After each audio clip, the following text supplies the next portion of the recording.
Good evening and welcome to The Journey Home. I'm Marcus Grodi, your host for this program. Welcome back. As I think I said even in my last program, that often, very often our guests come from the more usual suspects, if you will, but sometimes we have those guests that come from the Christian groups that some might even consider borderline Christian or not. We'll talk a bit about that in our program tonight, because our guest tonight, Dr. Rachel Liu, is a former Mormon, or Church of Latter-day, how the whole long line goes. From the Church of Jesus Christ of Latter-day Saints. That's right, yes. That's right. So we all look forward to hearing that, because when they knock at our door, we're not always sure what the theology is or how different they are. So Dr. Liu, it is great to have you join us on the program, Rachel. It's very great to have you on the program. Thank you so much for having me. This is exciting. And just to let the audience know that as we're sitting here very relaxed, you have a part of your family in the next room, right? Yes, my 1-year-old son made this trip with me. So hopefully he'll enjoy the time away. Yeah. That's right. The staff is out there taking care of him. I think he's asleep right now. He is asleep right now. Very good. Yeah, all right. That's good. Well, then let me back off and invite you to start us on the journey. Thank you. So I was born into a Mormon family. My father is a conservative legal professor, and my mother was a stay-at-home mom in my childhood. She later went on to get a PhD in history and has published work in that area. But in my childhood, she stayed at home and took care of me and my 4 siblings. And I lived in a very Mormon world in childhood. I did go to public school, but the Mormon church was really the center of our lives in lots of ways, right? We were constantly at the church for holiday parties or sporting events or service projects, all sorts of things. I also have an extensive Mormon family, right? I have 17 aunts and uncles and 30-some first cousins, all Mormons. And we were aware through our childhood that this sort of our family's involvement in the Mormon church was multi-generational. I have volumes still on my shelf of family history. A lot of my relatives came over in sort of the late 19th century, so it's like about 4 generations back seems to be when many of my ancestors came here. That's when the Mormon church was sending missionaries all through the old world. So I had great-great-grandparents in Sweden and Denmark and England. Had they become Mormons over there? And at that time, the missionaries would convert people, and they were all sort of gathering in Salt Lake, right? So at that time, then the people who converted would come to join the saints in Utah and then sort of spread through the Mountain West region. So both of my parents came from this very lengthy Mormon background, and that was my life, that was my heritage, right? In my early childhood, it would have been just almost inconceivable that I would not spend my adult life as a Mormon. Wow. So their whole worldview passed on for generation would have been all through the lenses of the Mormon church. Yeah, and the stories that that I still have, that I was familiar with as a child, it's interesting because they always begin with the conversion to Mormonism, right? They don't even say what the person's family was before they became Mormons, right? It always begins with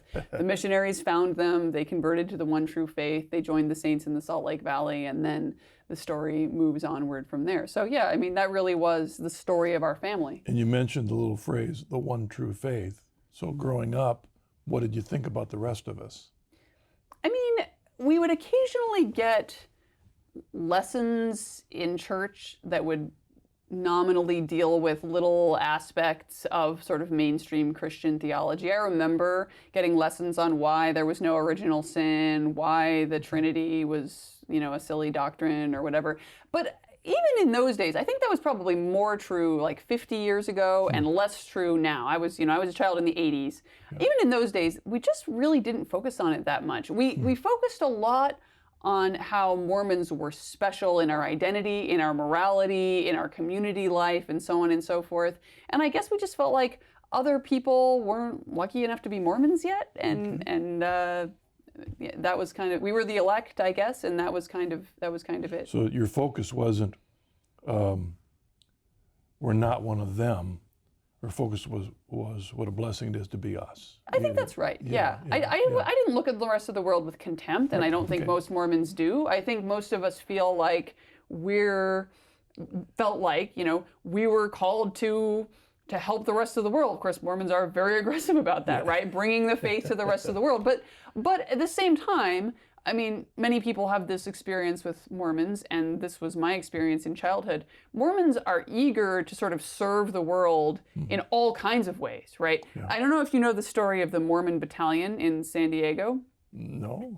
So the Mormon Battalion, I didn't read the story right before, so I hope I don't get any of the details wrong. But basically, they were a military group of Mormons that were recruited, I think, to help fight in the Spanish-American War, and they kind of missed the war. They ended up marching into San Diego after, and the people in San Diego, not having done any fighting, the people in San Diego heard that this army was on the way, this army of religious zealots, and they were terrified.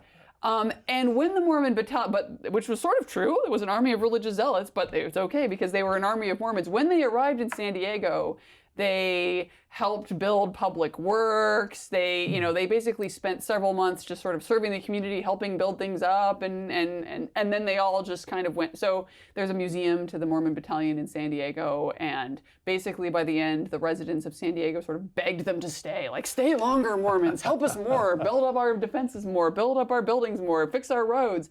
And Mormons are like that, right? I mean, everywhere they go, they're very communitarian, they are very oriented around helping, so they want to spread their idea of the gospel, but they also just want to serve the world generally. And I think that was the attitude that we had, right? We've been blessed, we're the elect, we have the truth, but it's now our job to do whatever we can for the world. I think about a lot of us who had really very little connection with Mormonism. We learned about it from other sources, like you and I were talking about A Study in Scarlet of Sherlock Holmes. That's all about that. But also I was thinking that maybe you don't realize this, but not 10 miles away, a writer lived named Zane Grey, who wrote Riders of the Purple Sage, which is about the Mormons. The secret group, coming underneath. Yeah. So that was feeding the fear that you're talking about that people had about the Mormons. Right. They, in some of those older books, they feature they're like the Nazis of the Indiana Jones movies or something like that, right? They end up being these dark, clandestine, cultish figures, right? That's not most people's experience of the Mormon Church. Or yours. Oh, certainly not mine. No, definitely not. Right. It was a wonderful community to grow up in, and obviously no real family meets the sort of South Park, hilarious image of, sort of Flanders-esque playing family games all the time or something. But, I don't think my family was so far away within the real world. My parents set an excellent model of marriage, and I think the community in general was wonderfully supportive. So, it was a wonderful way to grow up. All right. And it's actually hard to remember exactly when that began to change, right? The pinpoint the moment when it began to change. And I'm actually almost it's a little bit embarrassing, this part of the story, because it's such a trope in kind of like secular humanist deconversion stories to remember, Sunday school and the hard questions you asked the teachers they couldn't answer, and how you started wondering whether it was all a lie, and that kind of a thing, right? But that is kind of how I remember it, that at some point I started wanting more information, a deeper understanding, and I just wasn't very satisfied with the answers that I was getting. Mormons really do value learning and study, and they encourage people to do that. But they just don't have what we have in the Catholic Church. They don't have this lengthy intellectual history. They don't have worked out philosophical underpinnings for all of the things that they say. And so if you reach a point where you're asking questions they don't feel like they have good answers to. What they tend to do is encourage you to seek religious experiences that confirm whatever it is that you're having trouble with, right? So occasionally I was told that the spirit of contention was of the devil, right? But more frequently I was encouraged just to pray about it. You know, if I was asking a bunch of questions and didn't seem like I was satisfied with the answers, I would just be told, pray about it, listen to the still small voice, you'll feel a burning in the bosom. That's another Mormon phrase they like. I had one teacher, one of my bishops, sort of the ward authority, really urged me to start sharing my testimony. That's a thing Mormons do, right? It's kind of an open mic where everybody gets up and talks about what they believe, right? So he basically was saying, well, you need to stand up in front of the microphone and tell us all about what you believe, and then you're going to have this feeling, and that's going to confirm for you that the Mormon Church is true, and that's what's going to bring it all around for you. And for me, this was just even more deeply troubling, right? Because it just seemed so obviously inappropriate to me to respond to intellectual concerns by seeking affirming emotional experiences, right? How is this an answer to the problems that I have? There are a lot of things that I could point to that were giving me troubles. You know, once you get into this kind of hermeneutic of doubt, if you will, you know, lots of things seem problematic to you, right? But I guess if I had to sort of narrow it down to two major things that were giving me problems, I would say one was kind of a historical ecclesiological concern, right? Which is a big thing, I think, for a lot of people when they start to have problems with the Mormon Church. The Mormon Church, their self-identity, right, is they actually have an authority structure that is, at least superficially, a little bit similar to what Catholics have, right? They believe in religious authority. They have their own priesthood, right, which is supposed to have actual, efficacy to do things. But they say that Jesus Christ founded the church. Then, within a few generations, the true faith was lost in the old world, at least, right? It continued a little longer in the new world, they think. They talk about that in the Book of Mormon. But then it was just completely lost from the face of the earth. They call that the Great Apostasy, right? This period in which the true faith just wasn't on the earth at all. And then it was refounded in the United States in the Second Great Awakening period by Joseph Smith. And the true faith was restored, and true authority was restored, and hooray, now we have the true faith again. And it just was really hard for me once I started thinking about it to make any sense of that story. Yeah. Why would God have done things that way? That's just so bizarre. He sends Jesus to found the true faith, and then it just dies and then doesn't come back for centuries. That's just so strange. And why would he have left all of these people in the interim without real faith? And also, what was going on with all of these people who considered themselves Christians, right? My father used to read to me from the Little Flowers of St. Francis when I was a little girl. I really loved that. Actually, it was funny later because I can't actually recall knowing a single Catholic in the first decade or so. I must have, but I can't remember a single person that I was aware of being a Catholic, except maybe St. Francis, right? You say your dad's reading that. I knew St. Francis. So our guest is Dr. Rachel Liu. I mean, that blows me out that he's reading you the Little Flowers of St. Francis. Yeah. Well, my father's he's interesting. He's someone who himself, I think, at various points struggled with Mormon theology and kind of quietly exposed us to a lot of things, which comes up again a little bit later in my story. But yeah, so I mean, I started really having problems with that, right? Like, why would God have done things this way? There also, the Book of Mormon has a lot of stories about sort of, armies rampaging all over the American continent. It actually talks about them learning to smelt metal and stuff like that. And I was like, doesn't it seem like there should be a little more archaeological evidence than there is of all of these events? This just seems really bizarre. So that was one of the things. It seemed to me like the historical ecclesiological story of the Mormon Church just didn't make a lot of sense. What was going on in the Middle Ages? Why would God have done things this way? Why does this story in the Book of Mormon not seem to have much supporting evidence, and so forth? The other thing that was really problematic to me, so I had my secular humanist moment before, asking my Sunday school teachers questions. Maybe this was like my evangelical Protestant moment. When I got into high school, I started doing a little class that Mormons, they call it seminary, but it's sort of like a Bible study class for teenagers. But it's daily. We would get up at 6:30 every morning. We would be there at the church for this Bible study class. So pretty intense. And I started reading the scriptures, the Mormon scriptures, but the Bible and Book of Mormon quite regularly. And I just found myself increasingly bothered by the interpretations that I was getting from my teachers. They just didn't seem right.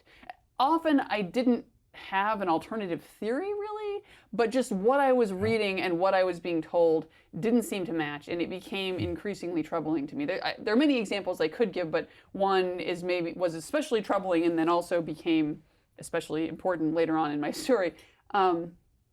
Mormons deal with the book of Genesis because they don't believe in original sin.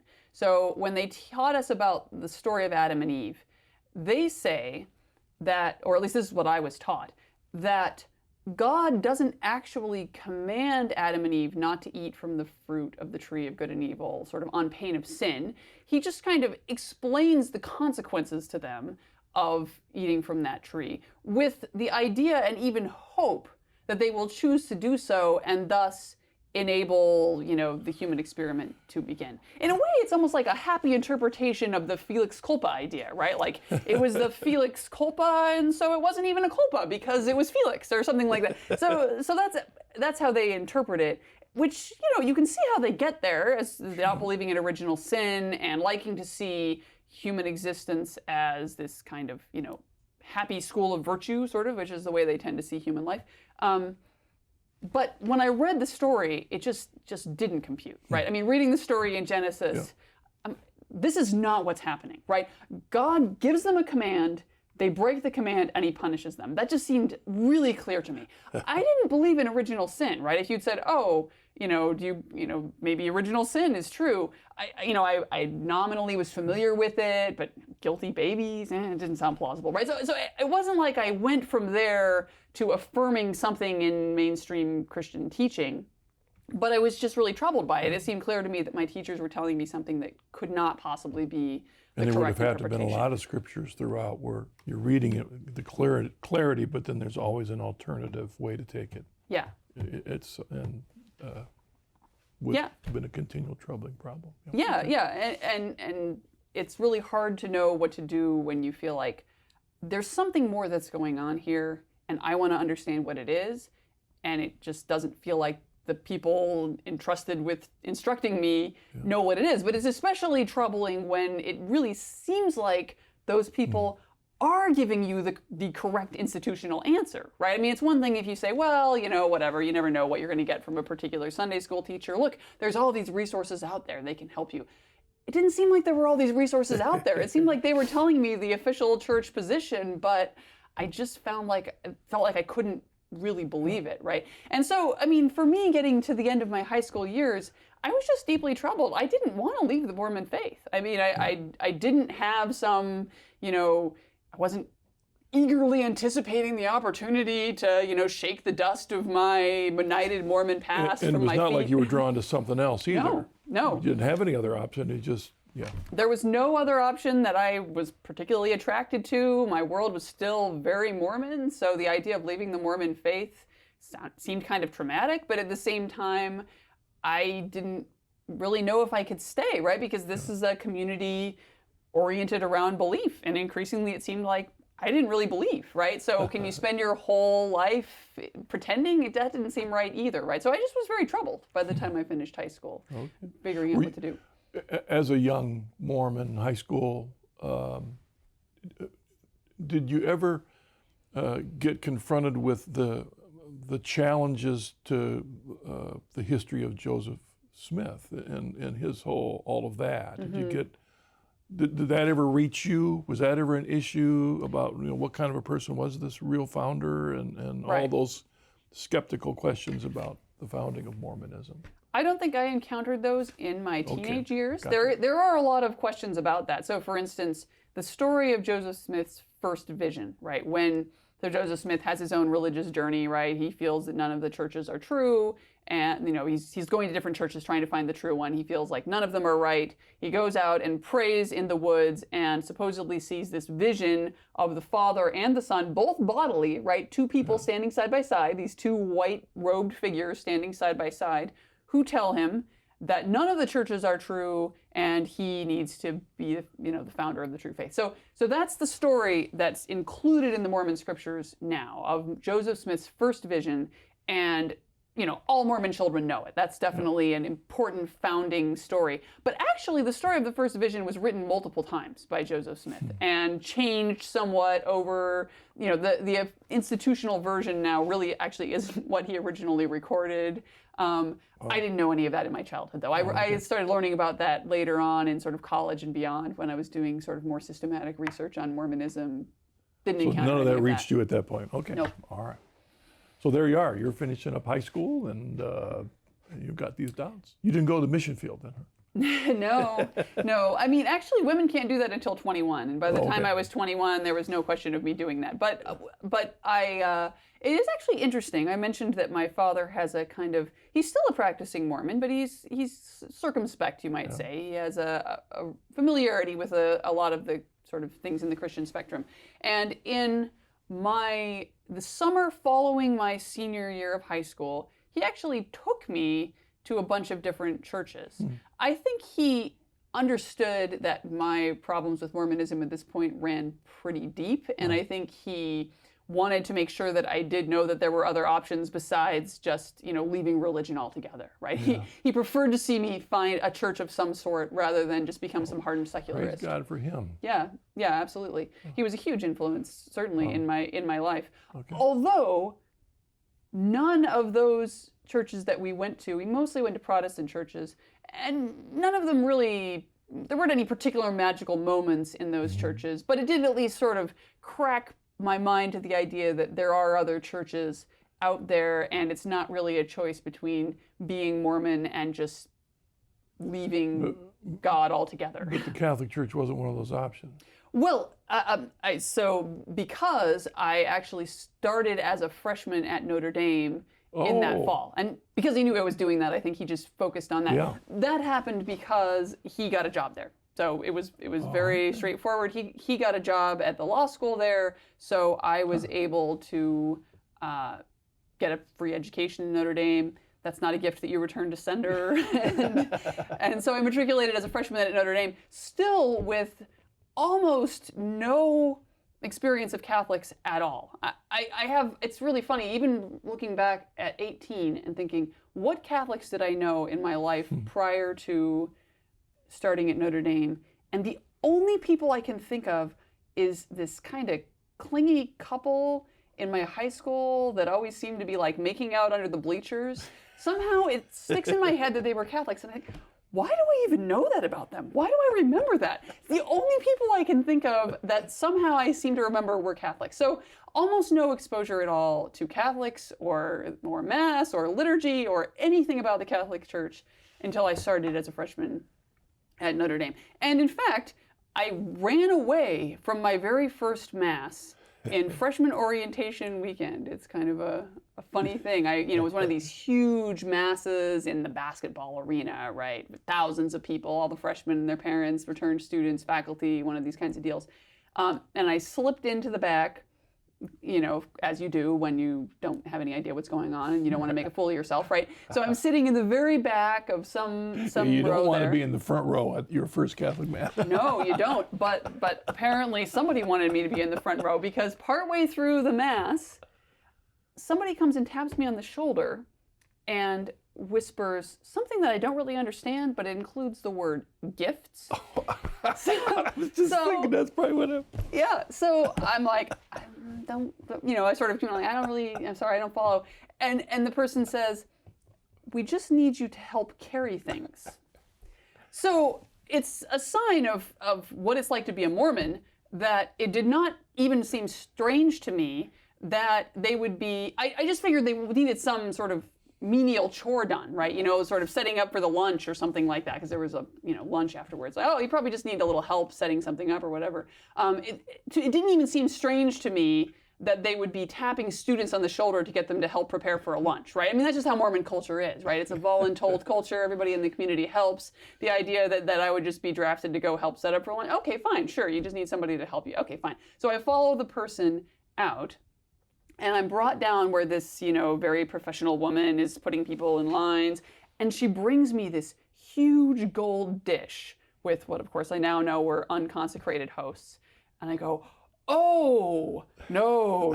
I mean, I know almost nothing about Catholicism, but I know that there's something special and holy or whatever. No. And she starts explaining how we're supposed to march in, go all the way up to the stage and all this stuff. And I say, I'm sorry, I didn't understand. I'm not Catholic. I've never even been to Mass before. You should ask somebody else. And the woman says, really? That is so wonderful. I think this would just be such a phenomenal way for you to participate in your first liturgy, and this is just such a special thing, and I'm standing there.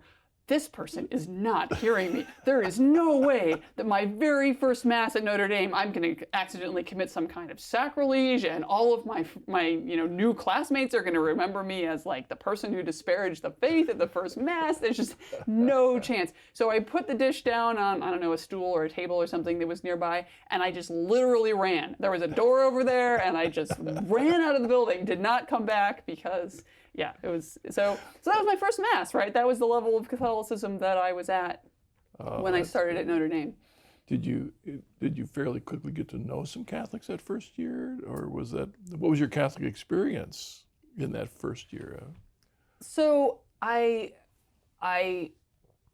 quickly found myself in a Foundations of Theology class taught by Dr. Randall Smith, now at the University of Houston.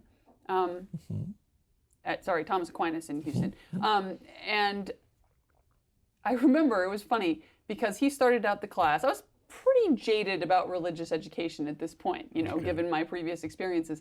I remember him starting the class by saying, we really want you all to explore your faith in this class. I want you to ask the tough questions. And I actually remember thinking, heard that before. Ha ha, wait till you hear my tough questions. He was completely sincere, but I was not accustomed to expecting that, right, from people who claimed they wanted to hear all of our questions. But the first book that he assigned us was a little book of actually homilies by this crazy character named Joseph Cardinal Ratzinger called A Catholic Understanding of the Creation and the Fall. That was our first assigned book, so I took it home and I started reading, and just windows opened on my world. It was an amazing experience. Just within a few pages, I could immediately tell that I was just dealing with someone totally unlike any of the religious teachers that I had ever had before. It was nuanced, and it was circumspect, and it was wise, and he took the text seriously, but he wasn't, backed into these sort of bizarre dogmatic corners that sometimes biblical literalists seem to be backed into. And I was just absolutely enchanted. I read the entire book at one sitting. I remember microwaving popcorn afterwards because I had missed the dinner hour because I didn't want to stop reading the book, right? And it was just clear that this was a new chapter in my life, reading that book. All right, let's pause there. And we'll come back as the good old Ratzinger, Pope Benedict. What a man you can hang your hat on. Yes. Is the way I feel in our present world. Those of you watching, I want to remind you of the Coming Home Network, our website, chnetwork.org. Our present guest, Dr. Rachel Liu, former Mormon. If you go to our website, you'll find lots of conversion stories, and you'll find, you could search for the word Mormon and come up with all the conversion stories on our website of men and women who at one time were Mormon and have become Catholic. So it's a great place to go to explore your faith. And those of you that are looking to explore the faith, I highly encourage you to check out our website. So we'll see you in a moment with more of Dr. Liu's story.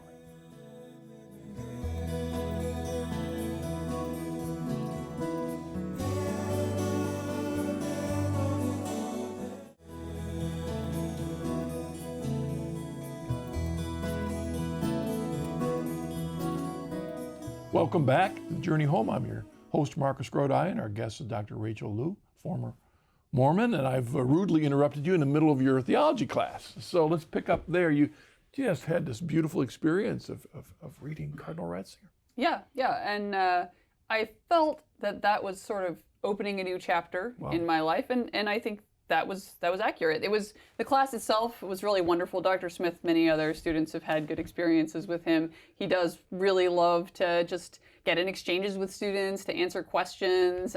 So the class in general was really good, but after that I went on and did a philosophy and theology major at Notre Dame. And, you know, to some people, I didn't become a Catholic, though, at Notre Dame. I spent my whole time there being one of those people who, you know, goes to Mass and is involved in liturgical stuff and reads all the Catholic books and all, but, oh, no, I'm not actually Catholic.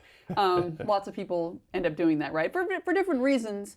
I think in my case, one reason was just that, I wasn't quite ready to cut the cord with Mormonism yet, right? I mean, you could sort of be a Catholic geek without having to actually take that final step.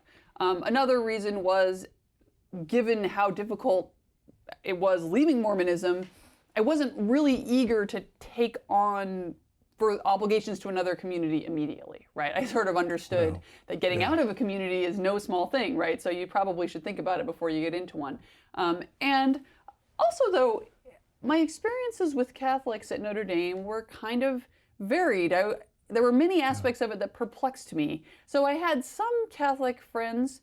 My roommate, a woman, now named Kimberly Lawler, a good friend of mine, Maria Morrow, the wife of Jeffrey Morrow, who's been on your show, was a good friend of mine in college.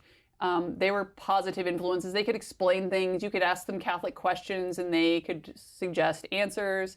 But a lot of the Catholics that I knew called themselves Catholics, but didn't seem to know very much about Catholicism. They didn't seem like it was that important to them. That's very hard for a Mormon to understand, right? Mormonism doesn't usually work that way. You're in or you're out. If you're a Mormon, it's a big deal to be a Mormon. So it was hard for me to understand why there were so many people who called themselves Catholics, but this didn't seem to be a defining aspect of their life. I was going to ask you a question. When you're in a lifelong Mormon world, Mormons are known for very moral values, family values. In general, the Mormons you know live by those values? I mean, of course, Mormons are sinners like anyone, and so, you know, they won't always do the things that they believe to be right. But I think it's interesting when you look at like sociological studies, right, of the percentage of people, especially for traditional sexual morality, because that's always the lightning rod now, right? That's the most countercultural aspect of Christianity now. So that's usually a sign of how successful a church is at inculcating countercultural values if people affirm and live by traditional sexual norms. Mormons always have everybody else licked. I mean, just in terms of the number of people who say, yes, divorce is bad, even though Mormons they aren't like Catholics. They don't believe that divorce is impossible, but they still think it's bad, right? So yeah, divorce is bad. Fornication is wrong, right? Like 16% of Americans believe that, something like that fornication is wrong, but the vast majority of Mormons do. So yeah, I mean, I think we were certainly taught as young Mormons that the Mormon church is special, we're set apart, we live in a different way from other people, and I think they were pretty successful at inculcating that. And that's what I was wondering. You came from that environment, then you go to a Catholic environment where... Not necessarily like that, right, yeah. And it was really hard to understand, you know, the people who, certainly the traditional sexual norms are part of it, although, you know, Notre Dame does actually police their dormitories, so they aren't like college dormitories in a lot of places. It was a pretty reasonable, you know, orderly dorm life, but they certainly, lots of people who would say things like, well, you know, I think my faith is important, but I'm just so busy that I don't have time to go to Mass or something. And I would think, they have Masses in the dorms. You can roll downstairs in your pajamas for 35 minutes on a Sunday evening and then come back upstairs and finish your studying. So how important can your life of faith be when that's too much to ask? I didn't understand it, right? It was very confusing to me. And maybe it's, I mean, I have experienced more of it now, but it's still a little confusing to me, right? These very strange people who say, well, our faith is very important to us, but we're not going to get married in the church because we really want to have our wedding ceremony and reception on site so that our guests don't have to drive a mile or something. I don't think you know what it means to say that your faith is important to you, right? Like, so that was confusing to me. That's not a thing that you encounter very much in the Mormon church, right? People who are in the church, maybe in that sense, we are like the crazy cultists, right? Like if you say that you're in, we expect things from you. And if you don't do those things, then pretty soon you're going to feel like you're not in, right? You know, I think right now there are some that are confused by some of the things Pope Francis says, because it sounds like he's saying, don't evangelize. But on the other hand, he's trying to say, Catholics, get your life together. Yeah. Live your faith. Right. Live your faith. So that, just like you experienced, you go all the way through Notre Dame, you learn Catholicism. Yeah. But where was the mandate? Right. Right. It maybe it was because our lives as Catholics didn't convince you. Well, it's actually funny, because when I got to Notre Dame, I was kind of expecting people to evangelize me. I mean, again, if you grew up Mormon, you figure, well, everybody wants to convince other people to be part of their faith, right? I mean, we were regularly urged to bring our friends to church and tell them about our faith and so on and so forth. So I just assumed that people would be doing that. And when I showed up, oh, you're Mormon, whatever. Like, nobody cared. You know, nobody was trying to persuade. I mean, not nobody, because the people that I previously mentioned, another friend of mine, Tony Lisvardi, he's now a Jesuit priest, and he was not aggressive, but he definitely, you know, maybe you should check out this book. Have you really thought about, you know, so there were a few people who put a little bit of pressure to think about that, but most people didn't really seem like they saw any reason why you would even encourage somebody to change, right? Oh, if you're happy as a Mormon, then great, you know. So you got through without becoming Catholic? I did, but by the end of my time at Notre Dame, I definitely had the feeling that the religious question had to be resolved. But it felt like I couldn't really move forward with my life until I had figured out what I was doing with that, which again, to some people that would seem crazy, right? Like, why can you not go get a job? But to me, it really felt like the thing that needed to be resolved before other things could be resolved. So I joined the Peace Corps and went to Uzbekistan. Wow. There's distance, right? I mailed myself a huge box of books in Andijan, Uzbekistan, which is where I did my service. And I taught English during the day. And then in the evening, I would sit in my apartment and mostly read. So I read a huge stack of books and thought about it, and that was maybe a little extreme as a method of getting some distance, but I think it was pretty effective. Over that time, you know, of course, Uzbekistan is a Muslim country, so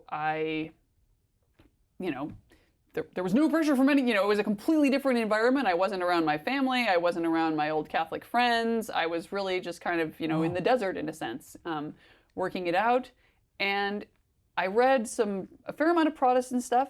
I peeked a little bit into world religions, but I didn't really go too far with that. I said, no, I'm not doing that. I love Jesus. I want to be where Jesus is. And in some ways, that does kind of clarify it, right? Well, I want to be with Jesus, where Jesus is. So where is Jesus?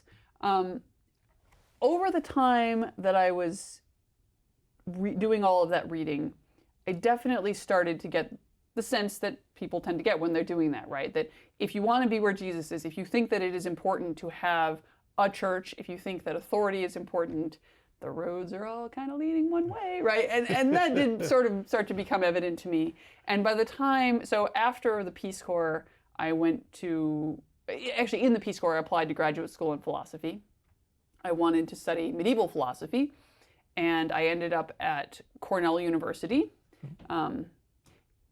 Now I could explain reasons why that was an odd choice, but I didn't know anything at the time. So anyway, I went to Cornell University. And I showed up at Cornell, hadn't definitely decided to be a Catholic, but I was kind of strongly inclining in that direction. And in some ways, so my undergraduate period was really exciting, you know, an exciting exploration. My time in Uzbekistan was kind of peaceful, right? Just reading and processing and not feeling a lot of sort of social and other kinds of pressures. The time, once I got to Cornell, that was definitely the time that was the most sort of difficult and conflicted, right? Cornell is a very secular school. It's a well, it's a very secular philosophy program, and most of analytic philosophy, sort of the mainstream philosophy, is extremely secular. The vast majority of people there are atheists, right? I was never actually attracted to atheism. There was really never a point in my whole journey where I considered, maybe I just don't believe in God at all. So once I got there and I realized, wow, I'm going to be working with all of these pretty brilliant people, because they do get very intelligent people in analytic philosophy who don't believe in God, who see most of the sort of metaphysical foundation that I would want to affirm as childish or ridiculous, right? I'm really out on a limb here. Maybe it's time for me to kind of join the side I'm on, right? So I did suddenly feel a great deal of pressure to resolve the question now, right? Like, you've been kind of fooling around for a while, exploring, whatever. The secret period is over. You really got to do something about this now. Because to be a kind of vaguely Catholically inclined person in a secular graduate philosophy program, that just didn't seem like it was going to cut any ice. So I also at that time met a group of graduate students who were kind of traditionalist converts, basically. They would get together and pray the rosary every evening at Cornell, and we were in the Diocese of Rochester, which was not a super great Catholic diocese. The mass options in the area were, a little bit, lots of sort of yippee skippy guitar types of masses and that sort of stuff. So they used to drive out of town to Scranton, Pennsylvania, to go to a Fraternity of St. Peter parish. And they invited me to go with them. Out of the blue, I get this email from, some guy saying, oh, do you want to come to this Latin Mass in Scranton, Pennsylvania with us next week? And I just, sure, why not? So I went to this fraternity Mass, and the thing about, and that began, over that period, I did get some contact with those graduate students, and I went to Mass at that, and I ended up actually doing my catechesis at that fraternity parish. There are a lot of different things going on in these traditionalist communities, but the thing that was really significant for me, I think, was I came to understand why liturgy was important. Going to those Masses and seeing the reverence of those Masses, the beauty of those Masses, the way that they respected the sacrament, really got me to realize, especially now, right, when I was in a secular program, when I was feeling out on a limb, where I was feeling like I needed some reinforcement, that really helped me to understand I need a sacramental life. And that, I think, was sort of the final piece that pushed me over the edge, recognizing from participation from being present at those Masses, that I needed a sacramental life. Is there anything I really don't know this, anything like sacramental life in Mormonism? They have something that they call the sacrament. They pass bread and water at the beginning of each Mormon Sunday meeting. And that's it just feels kind of random. I mean, they would occasionally have lessons on it, but it didn't really connect with much of anything else. It's just kind of a carryover from mainstream Christian you had practice. no foundational part of your life to build on this whole sacramental economy that's so key to Catholicism. Well, yes and no. So actually, I think the closest that Mormons have to something like a sacramental life is what happens in their temples. So they do have, they call them ordinances, right? But they do have this idea. So in this sense, it is similar to Catholicism. They do have this idea that physically performed ordinances have some kind of efficacy to help with the salvation of our souls. And as a teenager, I was baptized for dead people, I say sometimes. Right. In order to go through the Mormon temple, right, what happens in Mormon temples is supposed to be sort of secret, right? You're not supposed to discuss it with everybody. I'm not really, I have no temptation to break this because I never actually went through so they make an exception for the baptisms. The teenagers are allowed to come and do what's called baptisms for the dead, where you are vicariously baptized on behalf of a deceased person, with the idea being that person can then accept the ordinance that you've done on their behalf in the afterlife, basically. So we were taken to Mormon temples. We were allowed to go to one little segregated part where, yeah, I mean, basically you would put on a white jumpsuit, and then they would read a prayer, you know, I baptize you, Rachel Smith, on behalf of, and then they would read the name of the person, and then they would dunk you under the water, and then they would read the prayer for another person. So sometimes you'd get baptized on behalf of like 25 people or something like that.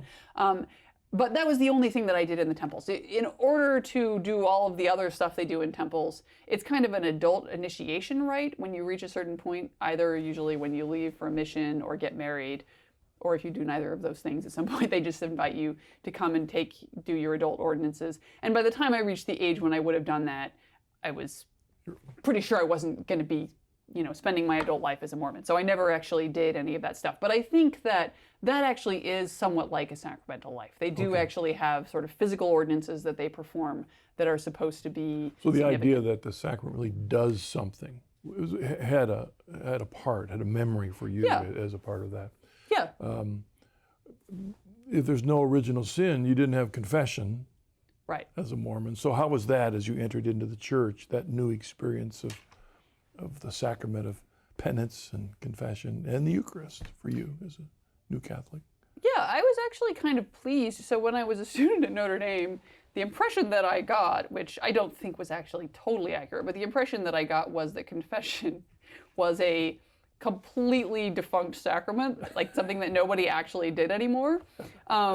Which again, I don't think that was totally accurate even then. I mean, people were probably going to confession and they, you know, not discussing it with me, which of course they didn't have to do, but still, just in common life at Notre Dame, I didn't hear people talking about it. I didn't really, it just didn't seem very present to me as an aspect of college life. So when I started going to these traditionalist communities where people actually went to confession, I was kind of pleasantly surprised. Like, oh, people actually do this, huh? They really go to confession. And it really made sense to me, and increasingly made sense to me over time. I always thought this whole idea that Catholics are steeped in guilt because of confession is completely absurd, right? Anybody who has any level of self-reflection should feel some guilt, right? Should realize that they fall short of the standards that they should be holding for themselves, right? So all confession really is it's sacramental, of course, but it is a spiritually, but also I think psychologically and morally healthy way of dealing with the fact that we are not the people that we should be, right? And it kind of helps you to put yourself into a kind of moral training program, right? Every time you go to confession, you have to think, okay, how am I doing? Did okay on this. Maybe I don't need to confess that this time, but not so good at that, right? And so I think that actually made sense to me right away when I started, you know, trying to sort of work into life as a practicing Catholic, yeah. Yeah, I remember as I was becoming a new Catholic and then getting into the swing of what confession was. Even after all these years, I'm still learning how to do that. But I remember confessing the same sin again. And, you know, when you're forced to say it, pretty soon you start to realize, wait a second here, there's something that needs to be changed in me. Yep. And so there's the power of that, besides the graces that are there. And then you do it and you go, I'm going to have to put it in again this next time. Well, for you, two things. What would you say, and we got about 6 or so minutes, was the linchpin that, you know, this is the reason to become Catholic for you? And what was the biggest barrier to get over to entering the church? I could have named some theological issues that seemed problematic to me, but I think in reality, just finally leaving the Mormon faith was really the thing. That I actually had to reach the point where I would tell everybody I'm not a Mormon anymore, and you know that was actually going to be sort of an official change in my life. I think that was actually the biggest thing. Not that anybody in my family gave me a lot of grief over it.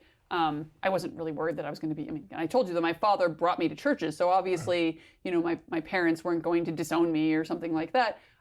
But, you know, I think this is a thing with conversion stories, right? That it's sort of similar to like adoption stories, right? Like we want them to be these really happy, inspirational things, and in many ways they are, right? But there's also some grieving and some brokenness there, and I definitely had a strong sense of what I was losing, and in that final period, I mean, again, so Mormon passed.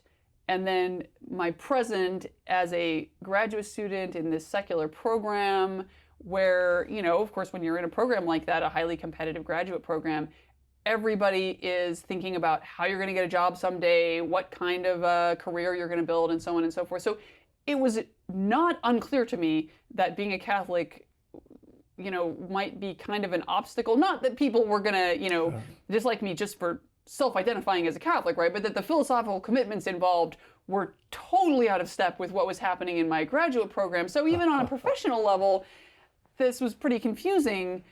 So really, it felt as though I was cutting myself off from so many of the defining aspects of my previous life.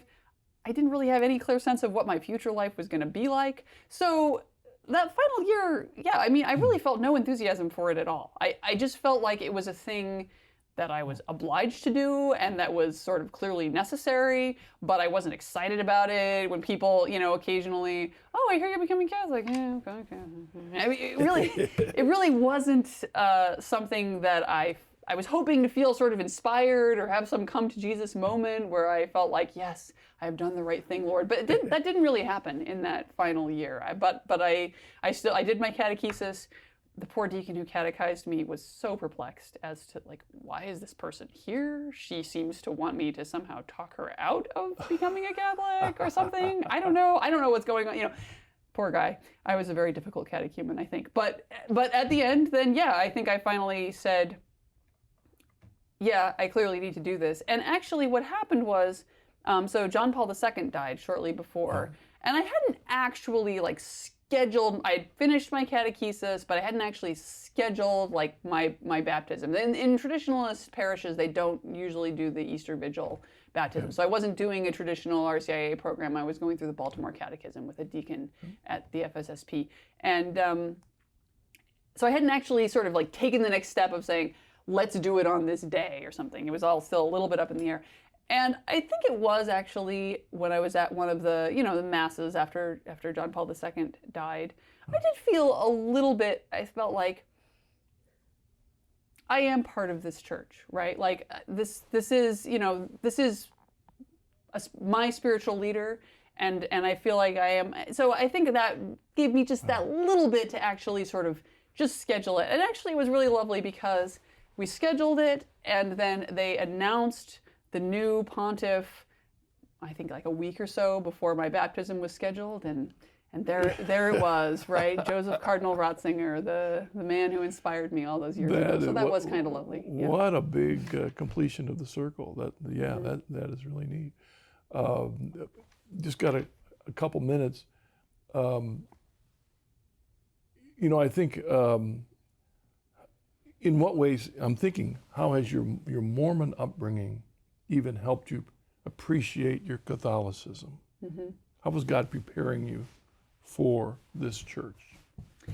Yeah, I mean, there are so many things about Mormonism that actually are excellent preparation for Catholicism. One thing that's funny, right, is that a lot of people, all of the sexual morality stuff is either an obstacle or the thing that brings them into the church, right? So either it's a thing they have to get over, or they realize that the world is completely sexually disordered, and who has a theory that will work out here? Oh, the Catholics seem to have one.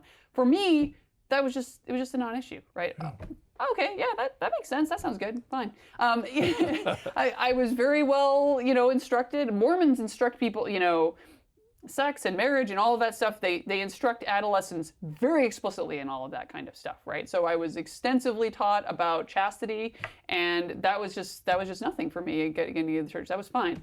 Having a sacramental life, again, I think it made sense to me, even though I didn't have one.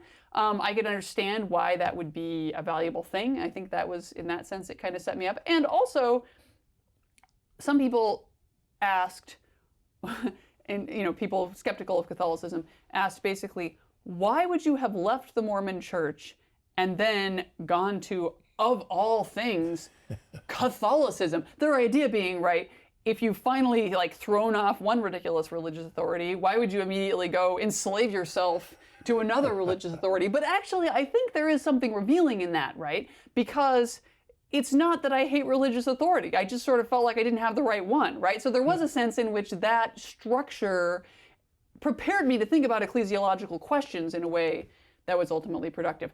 Finally, they do really, knowing the Bible is a good thing, right? I mean, I did learn my Bible stories, and I knew all of that when I came into the church. So that's something I really value too. Well, Rachel, I'm sorry we're running out of time, but I did want you to tell the audience, because you are a writer now, if they wanted to find out places where you write. So I write for America Magazine, and I write sometimes for the National Catholic Register, and I also have social and political stuff you can read if you're into that kind of thing at Law and Liberty, the Public Discourse, The Week, various other sites. Right. Rachel, thank you so much. Sorry we ran out of time. I'd love to. Sorry, yeah. I think you're going to be in a round table, so they're going to hear about you one of these weeks when you join a round table on philosophy. So we'll yeah, I'm sorry we didn't get to talk about your I know. Maybe another time. Have that brought up in the other programs. Thank you very much, Rachel. And thank you for joining us on this episode of Journey Home. I do pray that Rachel's journey is an encouragement to you. God bless you. See you next week.